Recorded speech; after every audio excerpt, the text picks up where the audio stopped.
إله إلا الله وحده لا شريك له وأشهد أن محمدًا عبده ورسوله الذي أرسله الله بالحق بشيرًا ونذيرًا وداعيًا إلى الله بإذنه وسراجًا منيرًا أما بعد فإن أصدق الحديث كتاب الله وخير الهدي هدي محمد صلى الله عليه وسلم وشر الأمور محدثاتها وكل محدثة بدعة وكل بدعة ضلالة وكل ضلالة في النار أو كما قال عليه الصلاة والسلام عباد الله أوصيكم ونفسي بتقوى الله عز وجل فاتقوا الله سبحانه وتعالى قال الله سبحانه وتعالى في محكم التنزيل يا أيها الذين آمنوا اتقوا الله حق تقاته ولا تموتن إلا وأنتم مسلمون وقال سبحانه وتعالى وتزودوا فإن خير الزاد التقوى واتقوني يا أولي الألباب قال سبحانه وتعالى وتعاونوا على البر والتقوى ولا تعاونوا على الإثم والعدوان واتقوا الله إن الله شديد العقاب وجاء في حديث النبي صلى الله عليه وسلم اقتتل غلامان من المهاجرين غلام من المهاجرين وغلام من الأنصار فنادى المهاجر يا للمهاجرين ونادى الأنصار يا للأنصار فخرج رسول الله صلى الله عليه وسلم فقال ما هذا دعوى أهل الجاهلية قالوا لا يا رسول الله إلا أن غلامين اقتتلا فكسع أحدهما الآخر قال فلا بأس ولينصر الرجل أخاه ظالما أو مظلوما وإن كان ظالما فلينهه فإنه له نصر وإن كان مظلوما فلينصره أخرجه البخاري في الصحيح والإمام مسلم في صحيحه সম্মানিত হাজিরিন মুসল্লিয়ানে কেরাম শুরুতেই আমি আমাকে সহ আপনাদেরকে জীবনের প্রত্যেকটি পর্যায়ে প্রত্যেকটি পর্বে আল্লাহ রাব্বুল আলামিনের তাকওয়া অবলম্বন করার উপদেশ দিচ্ছি। আল্লাহ তাআলা আমাদের সবাইকে ঘরে বাইরে প্রকাশ্যে সকল ক্ষেত্রে আল্লাহ রাব্বুল আলামিনের তাকওয়া অবলম্বন করার তৌফিক দান করুন। শুরুতে আল্লাহ রাব্বুল আলামিনের অসংখ্য শুকরিয়া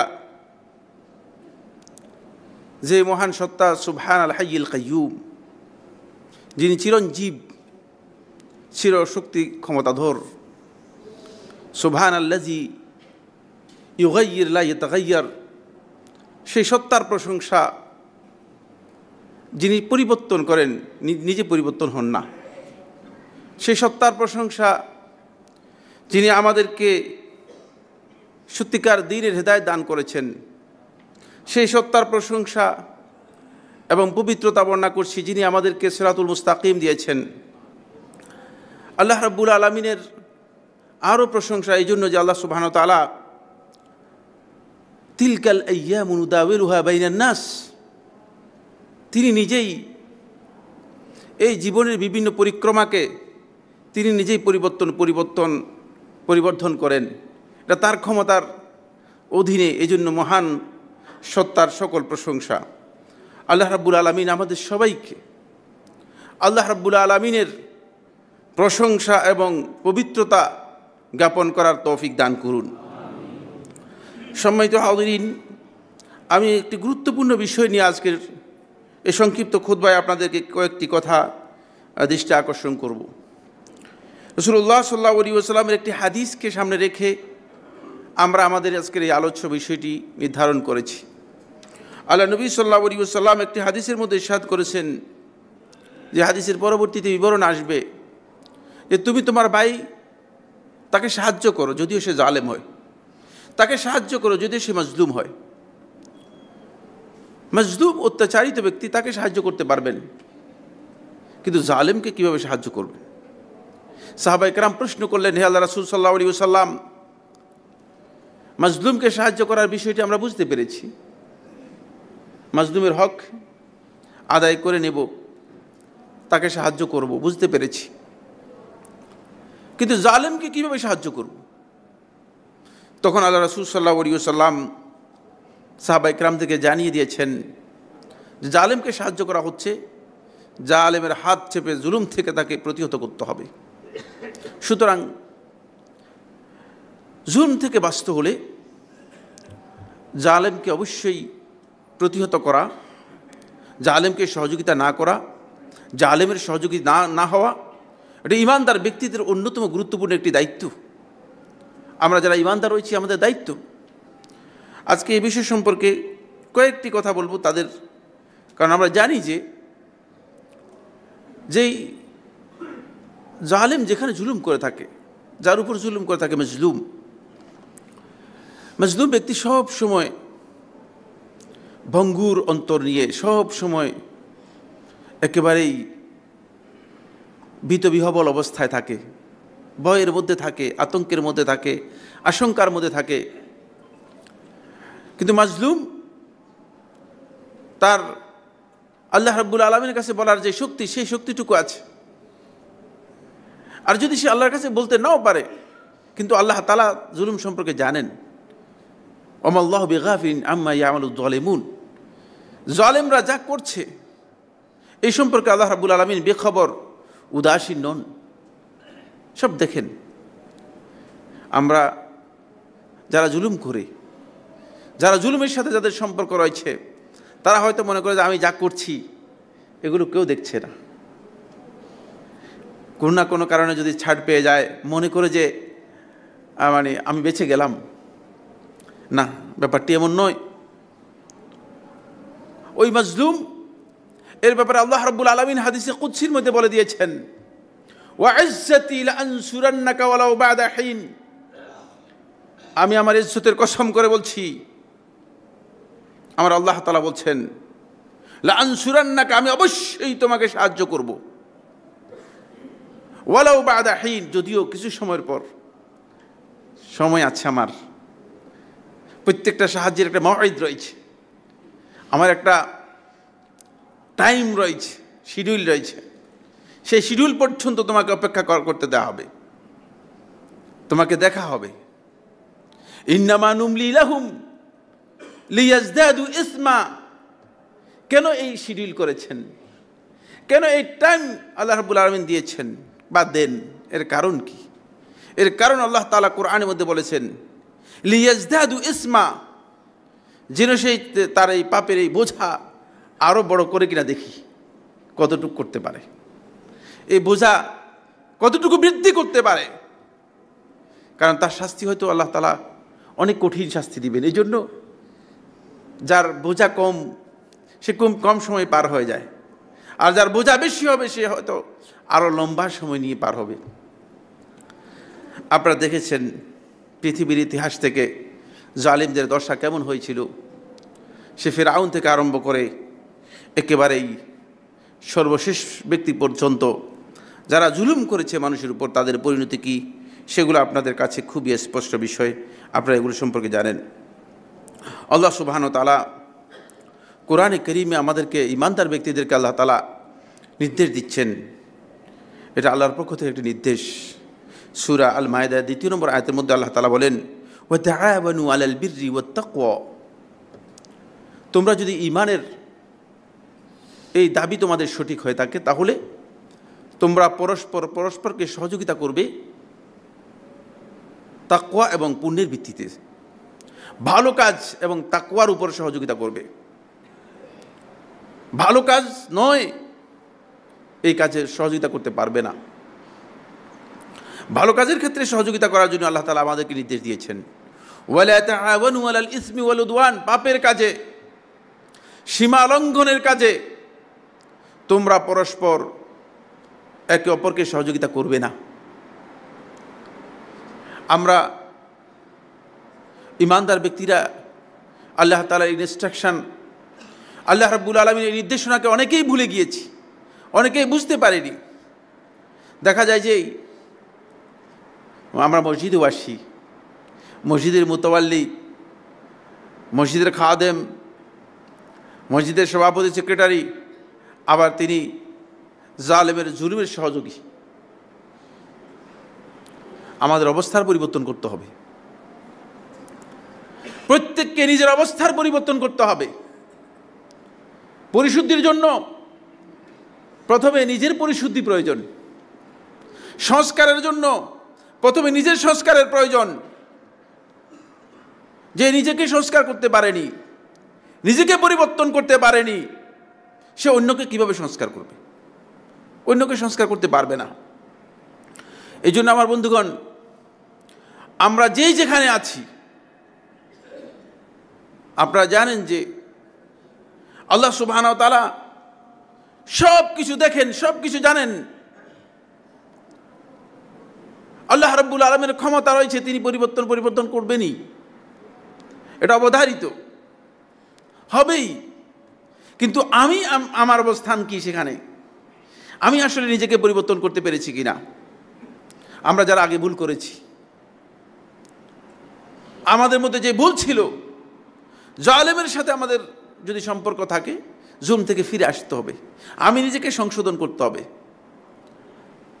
সেটা শুধুমাত্র সামাজিক ক্ষেত্রে অথবা রাষ্ট্রীয় ক্ষেত্রে নয়, বরং ব্যক্তিগত ক্ষেত্রেও অবশ্যই জুলম থেকে তাকে বেরিয়ে আসতে হবে। কারণ এর ভয়াবহ পরিণতি সম্পর্কে আমি কয়েকটি কথা আপনার মধ্যে এসেছে।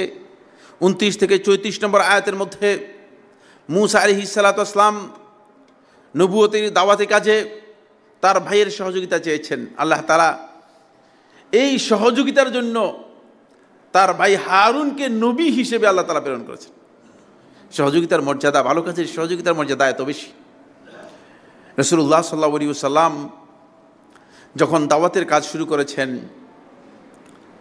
ঘরে ঘরে দাওয়াত দিচ্ছিলেন, ম্যান টু ম্যান, প্রত্যেকটি মানুষের কাছে যাকে যেখানে পাচ্ছিলেন সেখানে দাওয়াত দিচ্ছিলেন। যখন দেখলেন যে না হচ্ছে না, তখন আল্লাহ নবী সাল্লাল্লাহু আলাইহি ওয়াসাল্লাম এবারে মেলাগুলোতে, বাজারের মধ্যে গিয়ে রাসূলুল্লাহ সাল্লাল্লাহু আলাইহি ওয়াসাল্লাম দাওয়াত দেওয়া শুরু করেছেন। রাসূলুল্লাহ সাল্লাল্লাহু আলাইহি ওয়াসাল্লামের হাদিস ইমাম আহমদ বিন হাম্বল রাহমাতুল্লাহ আলাইহি তার মুসনাদের মধ্যে বর্ণনা করেন, রাসূলুল্লাহ সাল্লাল্লাহু আলাইহি ওয়াসাল্লাম বলতেছিলেন, মাই ইউইনি মাই ইয়ানসুরুনি, কে আমাকে আশ্রয় দেবে, কে আমাকে সাহায্য করবে, হাত্তা উবাল্লিগা রিসালাত রাব্বি ওয়ালাহুল জান্নাহ, আমি যাতে করে আমার রবের রিসালত, যেই রিসালত নিয়ে এসেছি, যে পয়গাম নিয়ে এসেছি, সেই পয়গাম যাতে আমি মানুষের কাছে পৌঁছে দিতে পারি, তার জন্য জান্নাতের গ্যারান্টি দিচ্ছি। এভাবে আল্লাহ রাসূল সাল্লাল্লাহু আলাইহি ওয়াসাল্লাম গ্রামে বাজারে গিয়ে, মেলার মধ্যে গিয়ে রাসূলুল্লাহ সাল্লাল্লাহু আলাইহি ওয়াসাল্লাম বলতেছিলেন, ফায়ারহালু ইলাইহি 70 রাজুলান মিন আহলি ইয়াসরিব, ইয়াসরিব থেকে, সেই তখনকার মদিনার নাম ছিল ইয়াসরিব, ইয়াসরিব থেকে আল্লাহ রাসূল সাল্লাল্লাহু আলাইহি ওয়াসাল্লামের কাছে 70 জন লোক আসলো। তারা যখন বাজারে শুনলো, কি বলে, এর সহযোগিতা করলে যদি জান্নাতই পাওয়া যায়, তাহলে তো খুব সহজ কাজ।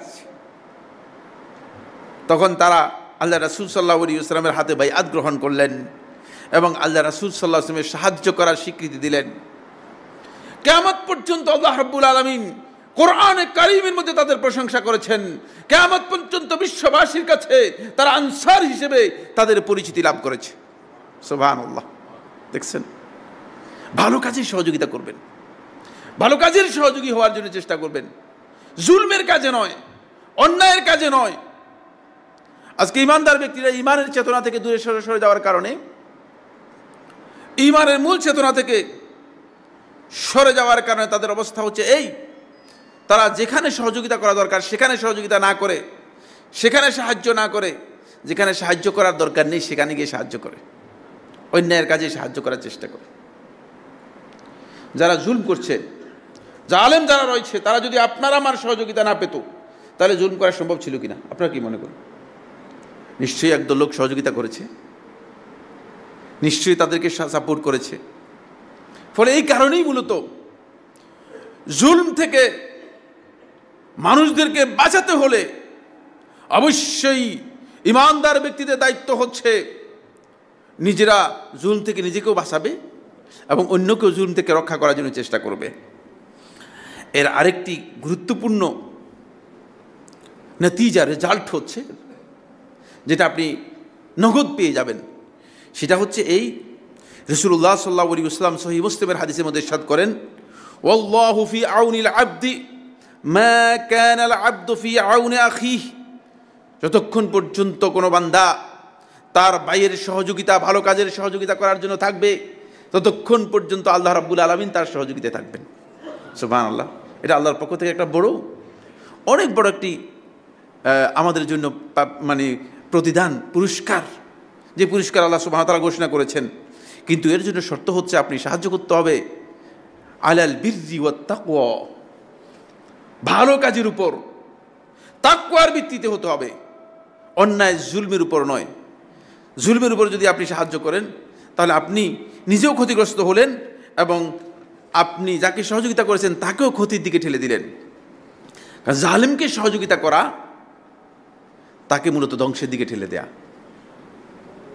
এই জন্যই রাসূলুল্লাহ সাল্লাল্লাহু আলাইহি ওয়াসাল্লাম এই কথা বলেছেন যে জালিমকে তোমরা সাহায্য করো কিভাবে? তাকে জুলম থেকে প্রতিহত করে, জুলম থেকে বাধা দিয়ে, জুলম থেকে বিরত করে, তারপর তাকে সাহায্য করো। জুলমের জন্য তাকে সুযোগ করে দেয়া অথবা জুলমের কাজে তাকে সহযোগিতা করা তাকে ধ্বংসের দিকে ঠেলে দেয়া, এটা তার জন্য ক্ষতির কারণ, আপনার জন্য মূলত ক্ষতির কারণ। এই কারণেই আল্লাহ রাব্বুল আলামিন মুসলিম উম্মার ভ্রাতৃত্বের ভিত্তি করেছেন পরস্পর সহযোগিতাকে। পরস্পরকে এমনভাবে সহযোগিতা করবে যে মুসলিমদের সহযোগিতার পদ্ধতি আল্লাহ তাআলা কোরআনে কারীমের মধ্যে বলেছেন, সূরা সফের মধ্যে বলেছেন, কাআন্নাহুম বুনিয়ানুম মারসুস, সীসাডালা প্রাচীরের মতো তারা শক্তিশালী হবে। আজকে মুসলমানদের মধ্যে সেই ভ্রাতৃত্ব নেই, সেই বন্ধন, সেই সম্পর্ক মুসলিমদের মধ্যে নেই। সেটা অনেক আগেই মুসলিমদের মুনাফিক, বেঈমান, কাফের, ইসলামের দুশমনরা ভেঙে খান খান করে দিয়েছে। আরেকটি হাদিসের মধ্যে রাসূলুল্লাহ সাল্লাল্লাহু আলাইহি ওয়াসাল্লাম বলেছেন, বুখারী ও মুসলিম হাদিসের মধ্যে, আল মুমিনু লিল মুমিন কাল বুনিয়ান, একজন মুমিন ব্যক্তি আরেকজন মুমিন ব্যক্তির জন্য ভালো এবং তাকওয়ার কাজে সহযোগিতার ক্ষেত্রে কাল বুনিয়ান, একটি দেয়ালের মতো, একটি প্রাচীরের মতো। ইয়াশুদ্দু বা'দুহু বা'দা, একটা আরেকটাকে যেভাবে আঁকড়ে ধরে ঠিক সেভাবেই শক্তিশালী করবে। আমরা সেই শক্তি আমাদের হারিয়ে গিয়েছে।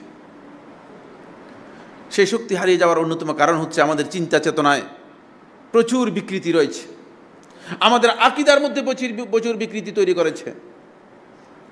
আমরা এক জায়গায় দাঁড়াই কিন্তু আমাদের আকীদাও সংশোধন হয়নি, আমল তো দূরের কথা। আমরা নিজেদেরকে মুসলিম পরিচয় দেই, ইসলামের মৌলিক আকীদাগুলো আমাদের মধ্যে এখনো যেভাবে পরিবর্তন হওয়ার কথা ছিল সেভাবে পরিবর্তন হয়নি। ফলে এই কারণেই মূলত আমরা কাল বুনিয়ান হতে পারিনি, একটি শক্তিশালী প্রাচীরের মতো যেভাবে হওয়ার কথা ছিল সেভাবে হতে পারেনি। ফলে আমাদের অন্তরের মধ্যে ঈমান আছে, কিন্তু ঈমানের সাথে কি রয়ে গেছে? কিছুটা মুনাফিকি যুক্ত হয়ে গেছে। কারো কাছে হয়তো ছোট মুনাফিকি, কারো কাছে বড় মুনাফিকি। ছোট মুনাফিকি বেশিরভাগের মধ্যেই রয়েছে। যারা মিথ্যা বলে থাকেন এটাও এক প্রকারের মুনাফিকি। আপনারা এটা ভালো করে জানেন, সে বিষয়ে আলোচ্য বিষয় নয়, সেদিকে যেতে চাচ্ছি না। এই কারণে আমার বন্ধুগণ, যদি আপনি মুসলিম ব্যক্তিকে ভালো কাজে সহযোগিতা করেন তাহলে আল্লাহ সুবহানাহু ওয়া তাআলা আল্লাহ রাব্বুল আলামিন ইসলামী ভ্রাতৃত্বকে মজবুত করবেন, মুসলিম সমাজের মধ্যে মুসলমানদের ভ্রাতৃত্ব শক্তিশালী হবে এবং মুসলমানরা শক্তি অর্জন করতে পারবে। এর বিপরীতে এবার আসুন, যদি আপনি অন্যায়ের কাজে, পাপাচারের কাজে, বাতিলের কাজে, বিপর্যয়ের কাজে যদি আপনি মুসলমানদের পরস্পর বিচ্ছিন্নতার কাজে আপনি সহযোগিতা করেন, তাহলে আপনি আল্লাহ তাআলার কাছে কঠিন শাস্তির মুখোমুখি হবেন। এই মর্মে কয়েকটি হাদিস বলার পরেই আজকের যে বক্তব্যটি, সেই হাদিসটিকে আমি আপনাদের সামনে তুলে ধরার চেষ্টা করব ইনশাআল্লাহ তাআলা। রাসূলুল্লাহ সাল্লাল্লাহু আলাইহি ওয়াসাল্লাম ইরশাদ করেন, মা মিন ইমরিইন ইয়াখযুলু মুসলিমান ফি মাউতিনিন। আমাদের সকলকে এই বিষয়ে খুব দৃঢ়ভাবে জানতে হবে। আল্লাহ নবী সাল্লাল্লাহু আলাইহি ওয়াসাল্লাম বলছেন, কোন মুসলিম ব্যক্তি, কোন মানুষ যদি কোন মুসলিম ব্যক্তিকে লাঞ্ছিত করে, অপমানিত করে, ফি মাউতিনিন, এমন জায়গায় যেখানে ইয়ানকুসু ফীহি মিন ইরদিহি,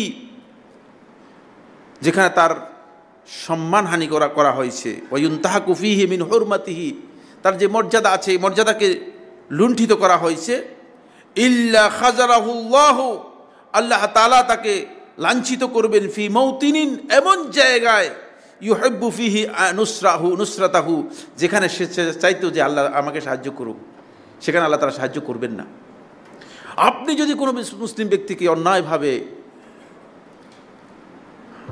আপনি তার সম্মানহানি করেন, তার সম্পদ হানি করেন, তার জীবন হানি করেন, তার মর্যাদা লুণ্ঠন করেন, তার উপর অন্যায়ভাবে জুলম করেন, তাহলে সাহায্যের জায়গায় আর সাহায্য আপনার আসবে না। যেখানে আপনি আল্লাহর কাছে বলবেন আল্লাহ আমাকে সাহায্য করেন, আর সাহায্য আর পাবেন না, সাহায্যের জায়গাটুকু আপনার শেষ হয়ে যাবে। এই হাদিস থেকে দুটি জিনিস বোঝা যাচ্ছে, জালিম যখন কঠিন অবস্থার মুখোমুখি হবে তখন আল্লাহ তাআলা তার কথা শুনবেন না। দুই নম্বর যে বিষয়টি এই হাদিস থেকে স্পষ্ট হচ্ছে, সেটা হচ্ছে এই, অবশ্যই খেয়াল রাখবেন, যদি জুলম করে থাকেন, কারো হক, সম্মান, ইজ্জত, সম্পদ নষ্ট করে থাকেন, তাহলে আপনি অপেক্ষা করতে হবে যে এমন এক প্রেক্ষাপটে আপনি উপস্থিত হবেন যখন আল্লাহর সাহায্য থেকে আপনি চাইবেন, কিন্তু আল্লাহর সাহায্য আপনার কাছে ধর্ণা দিবে না। আল্লাহ রাসূল সাল্লাল্লাহু আলাইহি ওয়াসাল্লাম একেবারে আবু দাউদের রওয়ায়াতের মধ্যে হাদিসটি বলেছেন, সহিহ সনদে বর্ণিত হয়েছে। এখান থেকে বোঝা যায় যে আমরা যদি সাহায্য চাইও, আমাদের কাছ থেকে আল্লাহ সুবহানাহু ওয়া তাআলা সাহায্য উঠিয়ে নেবেন যদি আমরা জালিমের সহযোগী হই, যদি আমরা জুলুমের সাথে নিজেদেরকে সম্পৃক্ত করার চেষ্টা করি। আরেকটি হাদিস আমার বন্ধুগণ, রাসূলুল্লাহ সাল্লাল্লাহু আলাইহি ওয়াসাল্লাম, যদি আমরা জুলুমের সাথে নিজেদেরকে সম্পৃক্ত করার চেষ্টা করি। আরেকটি হাদিস আমার বন্ধুগণ, রাসূলুল্লাহ সাল্লাল্লাহু আলাইহি ওয়াসাল্লাম সেই হাদিসের মধ্যেও ওই ব্যক্তির কথা বলেছেন যে অন্যায়ভাবে কাউকে সহযোগিতা করবে, অন্যায়ের সাথে সম্পৃক্ত হবে, জুলুমের সাথে সম্পৃক্ত হবে, সেই ব্যক্তির ভয়াল পরিণতি হচ্ছে এই, মাসালুল্লাযী ইউঈনু কওমাহু আলা গায়রিল হক, যেই ব্যক্তি তার জাতিকে, তার গোষ্ঠীকে, তার জনগোষ্ঠীকে সে সাহায্য করবে আলা গায়রিল হক, অন্যায়ের উপর, সবার জন্য প্রযোজ্য, আমার জন্য প্রযোজ্য, সমাজপতিদের জন্য প্রযোজ্য, রাজনীতিবিদদের জন্য প্রযোজ্য, সকল শ্রেণীর মানুষের জন্য প্রযোজ্য। যে ব্যক্তি সাহায্য করবে অন্যায়ভাবে কাউকে, কামাসালি বা ইরিন, তার উদাহরণ হচ্ছে ওই উটের মতো, তারাদ্দা ফি বিইরিন, যে উট কূপের মধ্যে পড়ে গিয়েছে, ফাহুয়া ইউনজাউ মিনহা বিজানাবিহি, ওই কূপ থেকে তাকে তার লেজ টেনে উঠানো হচ্ছে। লেজ দিয়ে উঠাতে পারবেন তো? কঠিন অবস্থা। আল্লাহ রাসূল সাল্লাল্লাহু আলাইহি ওয়াসাল্লাম উদাহরণ দিচ্ছেন, নাসিরউদ্দিন আলবানী রহমতুল্লাহ হাদিসটিকে সহিহ বলেছেন।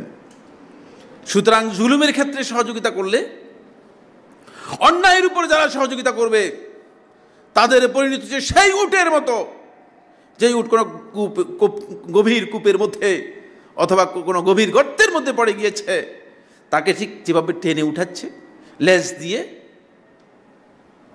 টেনে উঠানো সম্ভব না, হয়তো লেজ ছিঁড়ে যাবে অথবা একটা কিছু হয়ে যাবে, বাছার কি নেই, মাছার স্কোপ একেবারেই নেই। তার উদাহরণ আল্লাহ নবী সাল্লাল্লাহু আলাইহি ওয়াসাল্লাম এভাবে দিয়েছেন। তাকে আল্লাহ রাব্বুল আলামিন লাঞ্ছিত করবেন। এই হাদিসের ব্যাখ্যার মধ্যে আহলে হাদিসগণ বলেছেন, ওয়ালাহু খিজয়ুন ওয়া আরুন ফিদ দুনিয়া, দুনিয়াতেই আল্লাহ রাব্বুল আলামিন তাকে লাঞ্ছিত অপমানিত করবেন, দুনিয়াবাসী দেখবে। কারণ এই যে আপনি অন্যের ক্ষতি করেছেন, আল্লাহ রাব্বুল আলামিন এর জন্য একটা উদাহরণ আল্লাহ রাব্বুল আলামিন রেখে দিবেন। কারণ আল্লাহ তাআলার সুন্নাত হচ্ছে আল্লাহ রাব্বুল আলামিন বড় বড় জালিমদেরকে যখন আল্লাহ তাআলা শাস্তি দেন, তখন আল্লাহ সুবহানাহু ওয়া তাআলা তাদের এই শাস্তিকে শাস্তি হিসেবে কোরআনের মধ্যে বলেন নাই, এটাকে নাকাল বলেছেন, দৃষ্টান্তমূলক শাস্তি। আর শাস্তির আরবি হচ্ছে আযাব। শাস্তির আরবি হচ্ছে কি? আযাব। আর জালিমদের যে শাস্তি দিয়ে থাকেন এর আরবি হচ্ছে নাকাল। নাকালের অর্থ হচ্ছে দৃষ্টান্তমূলক শাস্তি, যাতে করে কিয়ামত পর্যন্ত অনাগত মানুষগুলো তাদের এই পরিণতি থেকে শিক্ষা নিতে পারে। কিন্তু দুর্ভাগ্যের বিষয়, মানুষ শিক্ষা নিতে চায় না। ইতিহাস আলোচনা হয়, ইতিহাসের ব্যাখ্যা দেওয়া হয়, ইতিহাস বারবার আসছে দেখা যাচ্ছে, কিন্তু ইতিহাস থেকে যে শিক্ষা গ্রহণ করার কথা ছিল সেই শিক্ষা আমরা গ্রহণ করি না। এর কারণ হচ্ছে আপনি মানুষ হওয়ার কারণে এই প্রকৃতিতে এমন একটা জিনিস দেয়া আছে যে জিনিসের নাম হচ্ছে ভুলে যাওয়া। আপনি ভুলে যান, আমিও ভুলে যাই। এই পরিণতি আমার জানা আছে। জুলমের পরিণতি সম্পর্কে জানা না এমন ব্যক্তি নেই, সবারই জানা আছে। কিন্তু তারপরেও কেন জুলম? তারপরে কোনো মানুষ জুলমের এই পথ গ্রহণ করে? এর কারণ হচ্ছে ভুলে যায়। সেই ইতিহাসের এই বিষয়গুলো ভুলে যায়, ভুলে যাওয়ার কোনো সুযোগ নেই। আরেকটি হাদিসের মধ্যে রাসূলুল্লাহ সাল্লাল্লাহু আলাইহি ওয়াসাল্লাম বলেছেন, সেটাও ভয়াল পরিণতির কথা বলেছেন। রাসূলুল্লাহ সাল্লাল্লাহু আলাইহি ওয়াসাল্লাম বলেন, মান আ'আনা আলা খুসুমাতিন বিযুলমিন, যে ব্যক্তি অন্যায়ভাবে কোনো খুসুমত বিবাদের উপর সে সাহায্য করবে, অন্যায়ভাবে আপনি একজনের বিরুদ্ধে গিয়ে একটা কথা অন্যায়ভাবে সাক্ষী দিয়ে দিলেন, যে কোনো বিবাদে অন্যায়ভাবে গিয়ে তাকে সহযোগিতা করবেন অন্যায়ের উপর, লাম ইয়াজাল ফি সাখাতিল্লাহি হাত্তা ইয়ানজা, সে আল্লাহ রাব্বুল আলামিনের অসন্তুষ্টির মধ্যে, আল্লাহ তাআলার নারাজির মধ্যে থাকবে, হাত্তা ইয়ানজা, এখান থেকে ফিরে আসা পর্যন্ত আল্লাহর অসন্তুষ্টি থেকে নিজেকে মুক্ত করতে পারবে না। কারণ এটা কঠিন বিষয়, সহযোগিতা করার সুযোগ নেই। এই কাজে যারা সহযোগী হবেন তাদেরকে আল্লাহ রাসূল সাল্লাল্লাহু আলাইহি ওয়াসাল্লাম এই কঠিন কথা জানিয়ে দিয়েছেন। অন্য একটি হাদিসের মধ্যে, এই হাদিসটি ইবনে আব্বাস থেকে বর্ণনা হয়েছে, ইমাম তাবারানী রাহমাতুল্লাহি আলাইহি তার মুআজামুল কবিরের মধ্যে বর্ণনা করেছেন। নাসিরউদ্দিন আলবানী রাহিমাহুল্লাহ তাআলা হাদিসটিকে হাসান বলেছেন।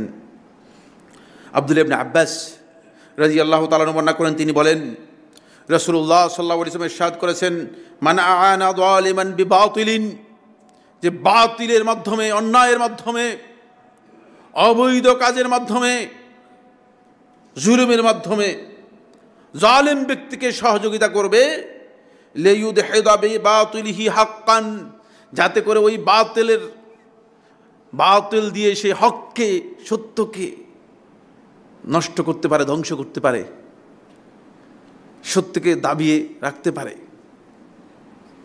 এর ব্যাখ্যার মধ্যে হাফেজ মুনাবী রাহমাতুল্লাহি আলাইহি বলেন, লিয়ুগালিবা বিহি হাক্কান, কোন একটা হক অন্যায়ভাবে দখল করার জন্য চেষ্টা করতে পারে। ফাকাদ বারিয়া মিন জিম্মাতিল্লাহি ওয়া জিম্মাতি রাসূলিহি, সে আল্লাহ এবং তার রাসূলের জিম্মা থেকে পরিপূর্ণ আলাদা বিচ্ছিন্ন হয়ে গেল। নাউযুবিল্লাহ, আল্লাহ এবং তার রাসূলের জিম্মা থেকে বিচ্ছিন্ন হয়ে গেল। এই কথাগুলো আমি এই জন্য স্মরণ করে দিচ্ছি আজকের এই মুহূর্তে। আপনারা জানেন যে একটা পট পরিবর্তন হয়েছে, আমরা যেন জালিমের দোসর না হই, খেয়াল রাখতে হবে।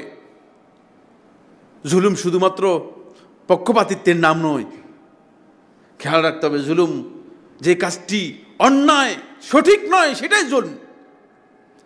সুতরাং সেখানে আপনি ব্যক্তিগতভাবে জুলুম করলেও আপনি সেই ক্ষতিগ্রস্ত হবেন, অথবা আপনি জালেমকে সহযোগিতা করলেও সেই ক্ষতিগ্রস্ত হবেন।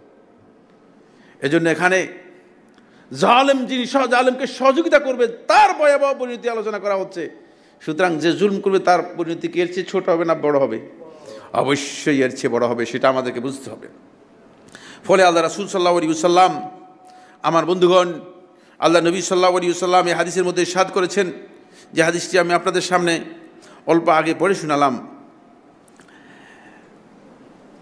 রাসূলুল্লাহ সাল্লাল্লাহু আলাইহি ওয়াসাল্লামের সময় মুহাজির এবং আনসারদের দুজন তরুণ পরস্পর ঝগড়া করলো। একজন মুহাজিরদের মধ্যে ছিলেন, একজন আনসারদের মধ্যে ছিলেন। ঝগড়া করতে গিয়ে এক পর্যায়ে গিয়ে তাদের মধ্যে ঝগড়া এমন হয়ে গেল যে ঠাট্টা করতেছিল, পরস্পরের মধ্যে ঠাট্টা করতে করতে এক পর্যায়ে ঝগড়ায় লিপ্ত হয়ে গেল। ঝগড়া করতে গিয়ে এমন এক পর্যায়ে আসলো যে পরস্পরের বিদ্বেষ।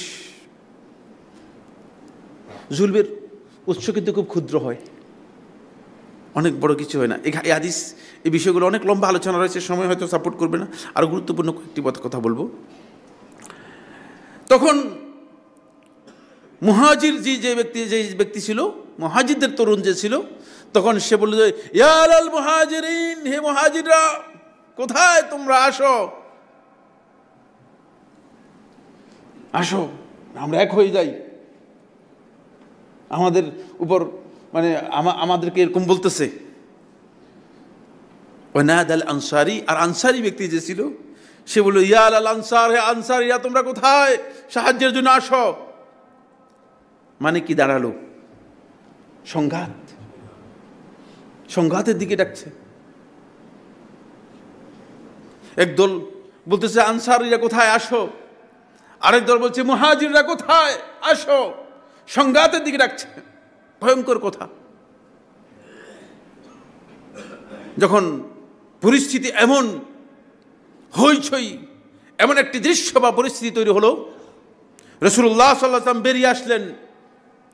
আল্লাহ নবী সাল্লাল্লাহু আলাইহি ওয়াসাল্লাম বেরিয়ে আসার পর রাসূলুল্লাহ সাল্লাল্লাহু আলাইহি ওয়াসাল্লাম তাকালেন, দেখলেন যে মুহাজিররা একত্রিত হচ্ছে মুহাজিরদের সাহায্যের জন্য, আনসাররা একত্রিত হচ্ছে আনসারদের সাহায্যের জন্য। কি? ফাকালা রাসূলুল্লাহ সাল্লাল্লাহু আলাইহি ওয়াসাল্লাম বললেন, মা হাযা দাওয়া আহলিল জাহিলিয়া। এটা কি? দাওয়া আহলিল জাহিলিয়া, ওই জাহিলি সমাজের দাওয়াতের মতোই তো। জাহিলিদের যে স্লোগান, সেই স্লোগানই তো তোমরা দিচ্ছ। জাহিলিয়াতের স্লোগান ইসলাম আসার পরে, ঈমান আসার পরে ঈমানদার ব্যক্তিদের জন্য বৈধ নয়। এই জন্য আল্লাহ রাসূল সাল্লাল্লাহু আলাইহি ওয়াসাল্লাম সাহাবায়ে কেরামদেরকে বললেন যে এটা কি? এটা তো তোমরা জাহিলিয়াতের স্লোগান দিচ্ছ, আবার জাহিলিয়াতের দিকে তোমরা ফিরে যাওয়ার কথা, তোমরা মনে হচ্ছে সেদিকে চলে যাচ্ছ। আজকেও আপনি দেখবেন যে আসেন আমরা একত্রিত হয়ে যাই, আসেন।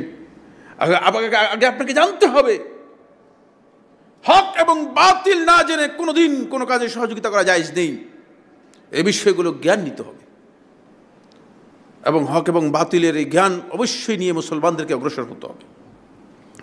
ক্বালু লা ইয়া রাসূলুল্লাহ, তারা বললেন আল্লাহ রাসূল সাল্লাল্লাহু আলাইহি ওয়াসাল্লাম, না এমন কিচ্ছু না রাসূল সাল্লাল্লাহু আলাইহি ওয়াসাল্লাম, ইল্লা আন্না গুলামাইনি, শুধুমাত্র দুইজন তরুণ ব্যক্তি তারা ইকতাতালা, পরস্পরের মধ্যে ঝগড়া করেছে। ফাকাসা আহাদুহুমাল আখার, একজন আরেকজনকে লাথি মেরেছে। দেখেন, এমনি তো ঝগড়া করে মানে মজা করেও লাথি মারতে পারে। ফাকাসা আহাদুহুমাল আখার, একজন আরেকজনকে একটা লাথি মেরেছে, আর কিচ্ছু না। আল্লাহ রাসূল সাল্লাল্লাহু আলাইহি ওয়াসাল্লামকে এই কথা বললেন। আল্লাহ রাসূল সাল্লাল্লাহু আলাইহি ওয়াসাল্লাম তাদের দিকে তাকালেন।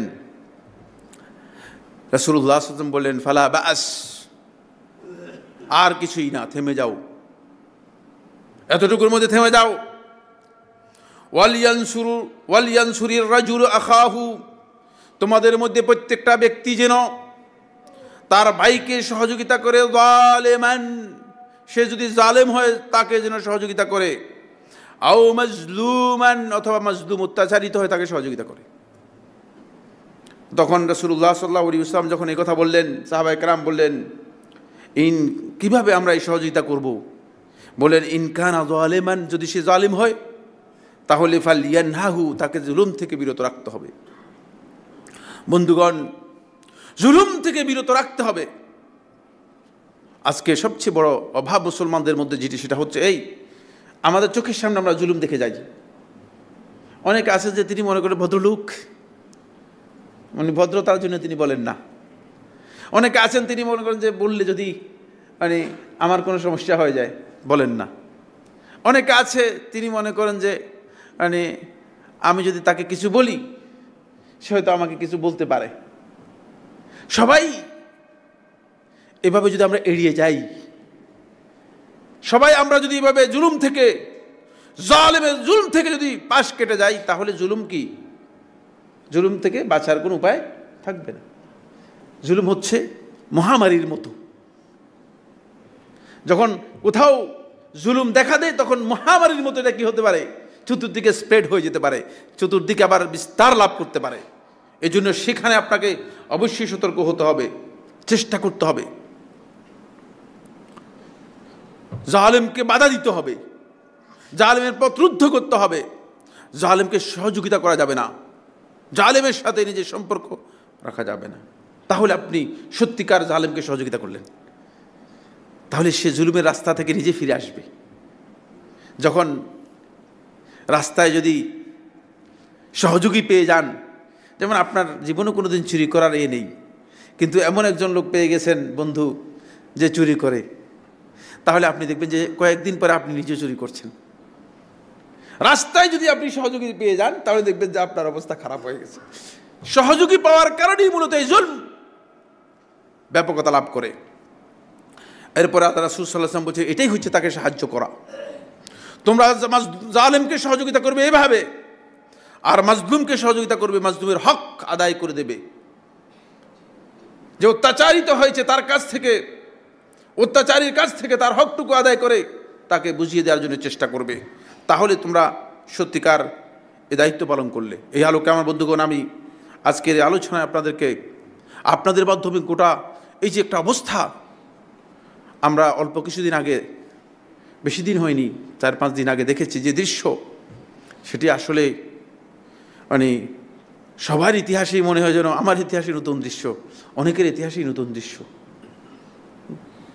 এর কারণ হচ্ছে জুলুম, অন্যায় এমন এক পর্যায়ে চলে গিয়েছিল, এমন এক চূড়ায়, এমন এক মানে স্থানে চলে গিয়েছিল যে এখানে আমার আল্লাহ রাব্বুল আলামিনের ক্ষমতা, আল্লাহ রাব্বুল আলামিনের আল্লাহ তাআলার ইন্তেকাম, প্রতিশোধ এখানে অবধারিত হয়ে গিয়েছিল। তখন ওই মাওয়াইদ এসে গিয়েছে, ওই যে শিডিউল দেওয়া আছে সেই শিডিউল এসে গিয়েছে। কেউ বুঝতে পারে না কখন এই শিডিউল এসে যাবে, কেউ বুঝতে পারবেন না। যেমন আপনার মৃত্যুর শিডিউল যেমন আপনি জানেন না, ঠিক এই জুলমের চূড়ান্ত শিডিউল কখন আমার আল্লাহ তাআলা দিয়েছেন সেটাও আল্লাহ তাআলাই ভালো জানেন। ফলে এখানে খুব গুরুত্বপূর্ণ কয়েকটি পয়েন্টে আমি আপনাদের মাধ্যমে গোটা জাতির জন্য প্রয়োজন। 1 নম্বর বিষয় হচ্ছে, আমার বন্ধুগণ খুব সতর্কতার সাথে খেয়াল রাখতে হবে, একটি জুলম অপর আরেকটি জুলমকে বৈধতা দেয় না। এর অর্থ কি? এর অর্থ হচ্ছে জালিম জুলুম করেছে, এই জন্য আপনি জুলুম করবেন। জালিম আপনার উপর জুলুম করেছে, অত্যাচার করেছে, এখন কি আপনি জালিমের উপর জুলুম করতে পারবেন? এটা আমাদের খেয়াল রাখতে হবে, এই জাতির সবাইকে খেয়াল রাখতে হবে। তাহলে আপনি আর মাজলুম থাকলেন না, আপনিও জালেম হয়ে গেলেন। আপনার অবস্থা পরিবর্তন হয়ে গেল, আপনি মাজলুম নন, আপনি জালিম। এজন্য খেয়াল রাখবেন, আমার উপর জুলুম করেছে, আমার জন্য বৈধ নয় যে আমি জুলুম করব। একদল মনে করছেন যে আমাদের উপর জুলুম হয়েছে, হয়েছে জুলুম, কোনো সন্দেহ নেই, হয়েছে, সেটা এখানে আমাদের আলোচ্য বিষয় নয়। কিন্তু আপনার জন্য কারো উপর জুলুম করার কোনো বৈধতা নেই। যদি জুলুম করে থাকেন তাহলে আপনি অপেক্ষা করতে হবে, আপনি আরেকটা শিডিউলের জন্য কি করতে হবে? অপেক্ষা করতে হবে। আমার কথা কি বুঝতে পেরেছেন? খবরদার, এই বিষয়গুলো সতর্কতার সাথে গোটা জাতির সবাইকে বিবেচনা করতে হবে। 2 নম্বর যে বিষয়টি, সেটা হচ্ছে এই মাজলুমকে জানতে হবে তার সাথে মহাশক্তি রয়েছে। যিনি মাজলুম তিনি বলছে আমার উপর জুলুম করছে, ভাই আমাকে কি, আপনি জানেন আপনার সাথে মহান শক্তি রয়েছে আমার আল্লাহ সুবহানাহু ওয়া তাআলা। তিনি সহযোগিতার কথা বলে দিয়েছেন, তিনি সহযোগিতা করবেন নিশ্চয়তা দিয়েছেন। সুতরাং আপনার হতাশ হলে চলবে না। আপনি অতটুকু জায়গায় থাকেন, আল্লাহ তাআলার কাছে চান, দেখবেন যে এর সহযোগিতা আসবেই, হয়তো আজকে অথবা কিছুদিন পর, হয়তো সময় নিবে। 3 নম্বর যে পয়েন্টটি সেটা হচ্ছে এই, বন্ধুগণ, জালেমকে বুঝতে হবে তার সামনে অবধারিত একটা শাস্তি রয়ে গিয়েছে, তা কোন দিক থেকে আসবে সে বুঝতে পারবে না, কল্পনা করতে পারবে না। সানাস্তাদরিজুহুম মিন হাইসু লা ইয়ালামুন, তাদেরকে এমন দিক থেকে আমি পাকড়াও করব তারা চিন্তাও করতে পারবে না, বুঝতেও পারবে না। কোরআনের বক্তব্য মিন হাইসু লা ইয়ালামুন, কারণ আমি এটা জানি যে কোন দিক থেকে পাকড়াও করব। আমি মনে করেছিলাম যে যে দিকটা আমার জন্য খুবই নিরাপদ হতে পারে, যে সেই দিকটাই আমার জন্য সবচেয়ে বেশি ভয়ঙ্কর হতে পারে। এই জন্য জালেম খেয়াল রাখতে হবে, আল্লাহ রাব্বুল আলামিনের পাকড়াও অত্যন্ত কঠিন। এরপরে যে বিষয়টি আমাদের খুবই গুরুত্বপূর্ণ সেটা হচ্ছে 4 নম্বর পয়েন্ট, জুলুমের সহযোগী জালেম। সুতরাং জালেম থেকে দূরে থাকা, এটি বিরত থাকা ঈমানের দাবি এবং অত্যন্ত গুরুত্বপূর্ণ বিষয়। বন্ধুগণ, জালেম যদি আপনাকে সহযোগী হিসেবে না পেত, আমাকে আপনাকে যদি সহযোগী হিসেবে না পেত, তাহলে সে এই জুলুম করতে পারত না। এই জন্য আমাদের সবাইকে জানতে হবে, যারা এই সহযোগিতা করেছেন তারা অবশ্যই প্রত্যাবর্তন করতে হবে, আল্লাহ তাআলার কাছে তারা তওবা করে ফিরে আসতে হবে, কারণ জুলুমের সহযোগিতা করাই হচ্ছে জালেম। এবং তার শাস্তির কথা আমি বলেছি, তাদের শাস্তি সমান হবে। 5 নম্বর যে পয়েন্টটি সেটি হচ্ছে, জালেমের থেকে আমাদেরকে অবশ্যই দূরত্ব বজায় রাখতে হবে, জালেম যাতে বুঝতে পারে যে তার সহযোগিতা করার মতো কেউ নেই। এরপরে যে পয়েন্টটি সেটা হলো, আমার বন্ধুগণ, আজকে যারা ক্ষমতায় আছেন বা ক্ষমতায় আরও ছিলেন, থাকবেন, তাদের জানা দরকার ক্ষমতা হচ্ছে দ্বিমুখী অস্ত্রের মতো। দ্বিমুখী অস্ত্র বুঝেন কিনা, এদিকেও কাজ করে এদিকে কাজ করে, ছুরি আছে ডানেও কাজ করে বামেও কাজ করে। ক্ষমতাটাও এমন, এটা হয়তো জুলুমের বাহন অথবা সম্মানের বাহন। এই পৃথিবীর ইতিহাসে বিসমিল্লাহির রহমানির রহিম, আলহামদুলিল্লাহ রাব্বিল আলামিন। তাদের জানা দরকার ক্ষমতা হচ্ছে দ্বিমুখী অস্ত্র। আজকে যারা ক্ষমতায় আছেন বা ক্ষমতায় আরও ছিলেন, থাকবেন, তাদের জানা দরকার ক্ষমতা হচ্ছে দ্বিমুখী অস্ত্রের মতো। দ্বিমুখী অস্ত্র বুঝেন কিনা, এদিকেও কাজ করে এদিকে কাজ করে, ছুরি আছে ডানেও কাজ করে বামেও কাজ করে। ক্ষমতাটাও এমন, এটা হয়তো জুলুমের বাহন অথবা সম্মানের বাহন। এই পৃথিবীর ইতিহাসে বেশিরভাগ ক্ষেত্রেই ক্ষমতা জুলুমের বাহন হিসেবে ব্যবহৃত হয়েছে, কিন্তু সম্মানের বাহন হিসেবে ব্যবহৃত হয়েছে। কিন্তু ক্ষেত্রটা যারা এই ক্ষমতাকে নিজেদের ক্ষমতার হক অনুযায়ী গ্রহণ করতে পেরেছিল, ভয়ঙ্কর জুলম যখন চূড়ান্ত পর্যায়ে পৌঁছে গিয়েছিল, সুলাইমান ইবনে আব্দুল মালিকের সময়, আপনারা জানেন 99 হিজরি সনের ঘটনা। তার কাছ থেকে ক্ষমতা নিয়েছেন ওমর ইবনে আব্দুল আজিজ রহমতুল্লাহ আলাইহি। ওমর ইবনে আব্দুল আজিজ রহমতুল্লাহ আলাইহি ক্ষমতা নেওয়ার পরে মাত্র 99, তারপরে কত 101 ওমর ইবনে আব্দুল আজিজ রহমতুল্লাহ মারা গিয়েছেন। এই অল্প সময়ের মধ্যে গোটা পৃথিবীকে এমন একটি উদাহরণ দিয়েছেন, যে উদাহরণ গোটা পৃথিবীতে হয়তো কিয়ামত পর্যন্ত পুনরাবৃত্তি হবে কিনা আমার আল্লাহ তাআলা ছাড়া আর কেউ জানেন না। বুঝতে পেরেছেন? এই জন্য আমাদেরকে সতর্কতা খেয়াল রাখতে হবে।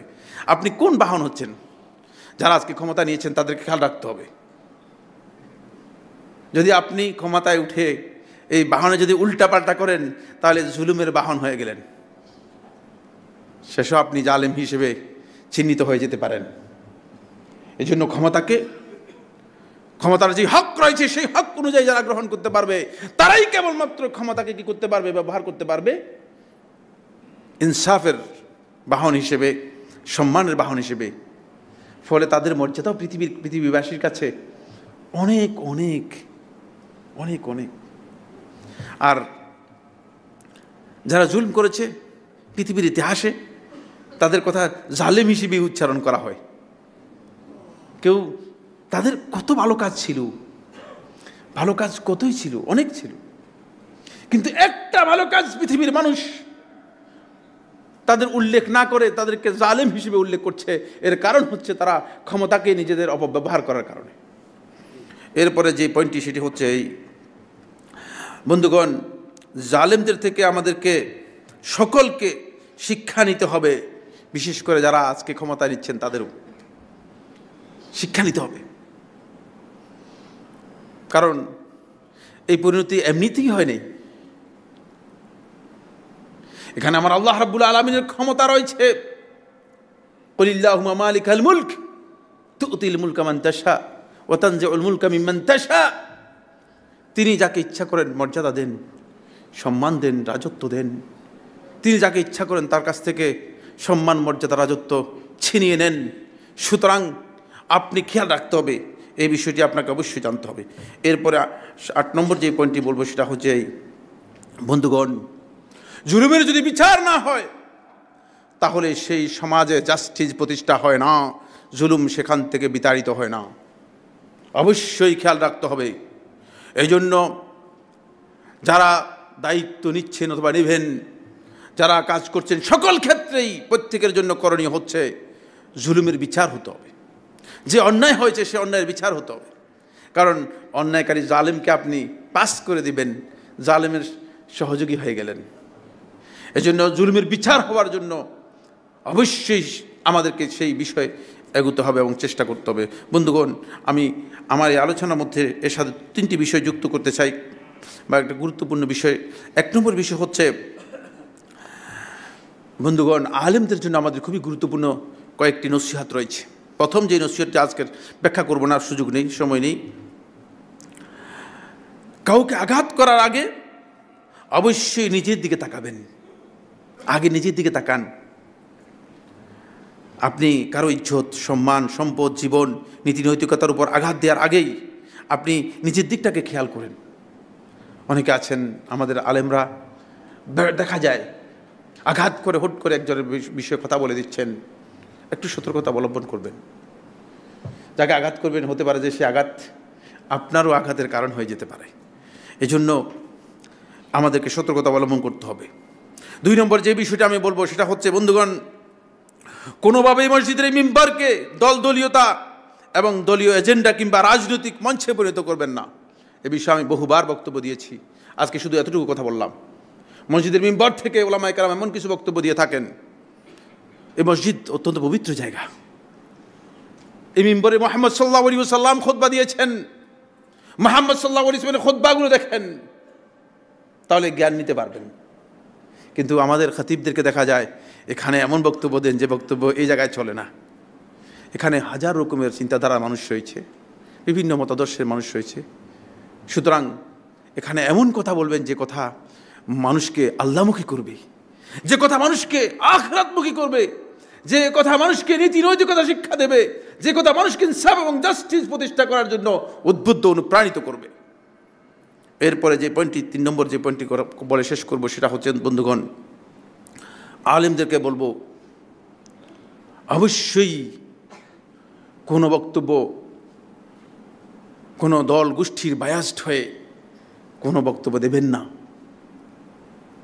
বরং যেটা হক, হককে হক হিসেবে মানুষের সামনে তুলে ধরার জন্য চেষ্টা করুন। তাহলে মানুষ হিদায়াত লাভ করবে। হিদায়াতের কথাগুলো মানুষকে বলুন, দ্বীনের মৌলিক কথাগুলো মানুষদেরকে বলুন। আপনি আপনার অন্যের প্রভাবে প্রভাবিত হয়ে যখন এই মিম্বর থেকে বক্তব্য দিবেন, আপনি জানেন যে আরও এর বিপক্ষেও প্রভাবিত ব্যক্তি রয়েছে। তাহলে আপনি এই মিম্বরকে কলুষিত করবেন, এবং মানুষদেরকে হেদায়েতের রাস্তা থেকে বিচ্যুত করে দেবেন। আপনার কাছ থেকে মানুষ হেদায়েত গ্রহণ করবে না। এই বক্তব্যগুলো এই জন্য বলছি, কারণ আমাদের উলামায়ে কেরাম যখন মিম্বরে এই সুযোগটুকু পেয়ে গিয়েছেন যারা, তখন তারা তাদের মন যেভাবে চায়, যে দিক থেকে যেভাবে পারেন সেভাবে বক্তব্য দিয়ে থাকেন। খেয়াল রাখবেন, হেদায়েতের কথাগুলো বলুন, যেগুলোর মধ্যে জাতির কল্যাণ রয়েছে, যেগুলোর মধ্যে জাতির হেদায়েত রয়েছে। আল্লাহ রাব্বুল আলামিন আমাদের সবাইকে হেদায়েত দান করুন। কারণ লাউলাহু লামাহতাদাইনা, যদি আল্লাহ তাআলা হেদায়েত না দিতেন তাহলে আমরা কেউ হেদায়েত লাভ করতাম না। আল্লাহ সুবহানাহু ওয়া তাআলা আমাদের সবাইকে কবুল মঞ্জুর করুন। বারাকাল্লাহু লানা ওয়া লাকুম ফিল কুরআনিল আযীম ওয়া নাফা'নি বিমা ফিহি মিনাল আয়াতি ওয়াজ যিকরিল হাকীম।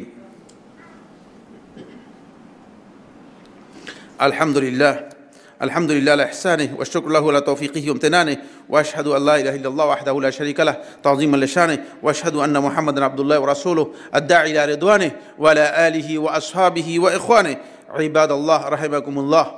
إن الله أمركم بأمر كريم ألا وهو الصلاة والسلام على النبي الكريم فقال في محكم التنزيل إن الله وملائكته يصلون على النبي يا أيها الذين آمنوا صلوا عليه وسلموا تسليما اللهم صل على محمد وعلى آل محمد كما صليت على إبراهيم وعلى آل إبراهيم في العالمين إنك حميد مجيد وبارك اللهم على محمد وعلى آل محمد كما باركت على إبراهيم وعلى آل إبراهيم في العالمين إنك حميد مجيد وارض اللهم عن الخلفاء الراشدين الأئمة المهديين أبي بكر وعمر وعثمان وعلي وعن سائر أصحاب محمد صلى الله عليه وسلم أجمعين اللهم أعز الإسلام والمسلمين اللهم انصر عبادك الموحدين في كل مكان। রব্বুল আলামিন, মুসলিমরা বড় বিপদগ্রস্ত একটি কঠিন সময়ের মধ্যে আছে। সারা বিশ্বের মুসলিমরা আজকে বিভিন্ন দিক থেকে নির্যাতিত, নিপীড়িত, নিষ্পেষিত এবং বঞ্চিত অবস্থায় আছে। রব্বুল আলামিন তাদের উপর আপনার রহমতের ছায়া তাদের উপর নাজিল করুন রব্বুল আলামিন, তাদেরকে রহমত দিয়ে আচ্ছাদিত করে দিন রব্বুল আলামিন। বিশেষ করে ফিলিস্তিনে মুসলমানরা আজকে নির্বিচারে তাদেরকে হত্যা করা হচ্ছে রব্বুল আলামিন, তাদেরকে আপনি সাহায্য করুন রব্বুল আলামিন। তাদের দুশমনদেরকে আপনি ধ্বংস করে দিন রব্বুল আলামিন। রব্বুল আলামিন দখলদার বাহিনীকে রব্বুল আলামিন তাদের অস্ত্র দিয়ে তাদেরকে ধ্বংস করে দিন রব্বুল আলামিন। রব্বুল আলামিন আমাদের এই দেশটাকে রব্বুল আলামিন আপনি মেহেরবানি করে এদেশের মধ্যে শান্তি এবং নিরাপত্তা দান করুন রব্বুল আলামিন। রব্বুল আলামিন দেশের সকলকে রব্বুল আলামিন নিরাপদে থাকার তৌফিক দান করুন রব্বুল আলামিন। রব্বুল আলামিন আমাদের মধ্য থেকে যে সমস্ত ভাইরা হারিয়ে গেছে, বিভিন্ন জুলমের শিকার হয়েছে, আজকে যারা জীবন দিয়েছে রব্বুল আলামিন মেহেরবানি করে তাদেরকে সম্মানজনক মৃত্যু দান করুন রব্বুল আলামিন। রব্বুল আলামিন তাদের প্রতি আপনি রহম করুন। যারা ক্ষতিগ্রস্ত হয়েছে, অনেক ক্ষতিগ্রস্ত হয়েছে, কারণ অনেক শত শত মানুষ আহত অবস্থায় আছে, যারা কষ্ট পাচ্ছে রব্বুল আলামিন তাদের কষ্ট লাঘব করে দিয়ে হালকা করে দিকে তাদেরকে সুস্থ হওয়ার তৌফিক দান করুন রব্বুল আলামিন। রব্বুল আলামিন দেশটার প্রতি আপনি আপনার রহমতের দৃষ্টি রব্বুল আলামিন দিয়ে এই দেশটাকে শান্তিময় করার করে দিন রব্বুল আলামিন। রব্বুল আলামিন আমাদের সবাইকে নিরাপত্তা দান করুন রব্বুল আলামিন। যে অস্থিতিশীল অবস্থা এখনও বিরাজ করছে, সেই অস্থিতিশীল অবস্থা থেকে দেশটাকে স্থিতিশীল হওয়ার জন্য, শান্তিময় হওয়ার জন্য রব্বুল আলামিন যা যা করা দরকার তাদেরকে যারা যারা করতে পারে তাদেরকে সেই তৌফিক দান করুন, সেই সক্ষমতা দান করুন, সেই বিবেচনা এবং সেই মেধা তাদেরকে দান করুন। যারা ক্ষমতা নিয়েছে তাদেরকে হেদায়েত দান করুন, যারা ক্ষমতা নিয়েছে তাদেরকে হেদায়েত দান করুন। ইবাদাল্লাহ, সম্মানিত হাজিরিন, একটি ঘোষণা রয়েছে, সেটা হচ্ছে আপনারা জানেন যে আত্মাক্কার ভূমিকয়ের জন্য বিল্ডিং নির্মাণ এবং ভূমিকয়ের ফান্ডে দান করার জন্য বারবার আমরা আপনাদেরকে আবেদন করেছিলাম। এর আগেও বহুবার আপনাদের কাছে এই আবেদন এসেছে। আপনারা হয়তো বলবেন যে কী ব্যাপার, আপনারা তো বিল্ডিং নির্মাণ এবং বারবারই দান নিয়েছেন, বিল্ডিংও দেখি না, কিছুই দেখি না, কিন্তু অনেক কিছুই দেখেন না, আবার অনেক কিছু আছে, আর সেটা আল্লাহ তাআলার মেহেরবানি। আপনারা দেখতে পেয়েছেন যে পাশের জমিন কেনা হয়েছে এবং আলহামদুলিল্লাহ সামনের এই জমিনটাও কেনা হবে। যদি জায়গা হয় তাহলে পরবর্তীতে বিল্ডিং করাটা সহজ হবে। এই কারণেই মূলত পরিকল্পনা ভিত্তিক কাজ করা হচ্ছে, মানে কাজ দেখানোর জন্য কাজ করা হচ্ছে না, বরং পরিকল্পনা ভিত্তিক কাজ করা হচ্ছে। এজন্য আমি আপনাদের সবাইকে বলবো, আপনারা আপনাদের দানটাকে একটু বৃদ্ধি করতে হবে। আপনারা, আমার মনে হচ্ছে যদি একটু আন্তরিকতা দিয়ে আর একটু সবাই যদি নিজের সিদ্ধান্ত নিয়ে, যদি এখানে যারা আছেন তারাই যদি সিদ্ধান্ত নিয়ে নেন, আমার মনে হয় যেন সামনের এই জায়গাটা কেনা একেবারেই সহজ হয়ে যাবে। এজন্য আজকের মিম্বর থেকে আমি আপনাদের সকলের কাছে আহ্বান জানাচ্ছি, সবাইকে অনুরোধ করছি যে আপনারা আত্মাকওয়ার ভূমি ক্রয়ের জন্য এবং বিল্ডিং নির্মাণের জন্য যেই ফান্ড রয়েছে সে ফান্ডে আপনারা উদার হস্তে দান করবেন এবং আপনারা সবাই এখন সিদ্ধান্ত নিয়ে আপনাদের আত্মীয় স্বজন পরিবার পরিজন সহ যারা আশেপাশে আছে, যারা দান করতে চাচ্ছে, সদকায়ে জারিয়া করতে চাচ্ছে, এটা আপনার জন্য হয়তো কিয়ামত পর্যন্ত সদকায়ে জারিয়া থেকে যাবে। এটা একটা সুযোগ। এই সুযোগটুকু যেন আমরা সবাই কাজে লাগাতে পারি। আল্লাহ সুবহানাহু ওয়া তাআলা আমাদেরকে তৌফিক দান করুন। ইবাদাল্লাহ, ইন্নাল্লাহা ইয়া'মুরু বিল আদলি ওয়াল ইহসান ওয়া ইতাইজিল কুরবা ওয়া ইয়ানহা আনিল ফাহশাই ওয়াল মুনকারি ওয়াল বাগয়ি ইয়া'iযুকুম লা'আল্লাকুম তাযাক্কারুন ফাযকুরুল্লাহল আযীমাল জালিল ইয়াযকুরুকুম ওয়াশকুরুহু আলা আলাইহি ওয়া নি'মাহি ইয়াজিদকুম ওয়া লাযিকরুল্লাহি আকবার ওয়াল্লাহু ইয়া'লামু মা তাসনাউন।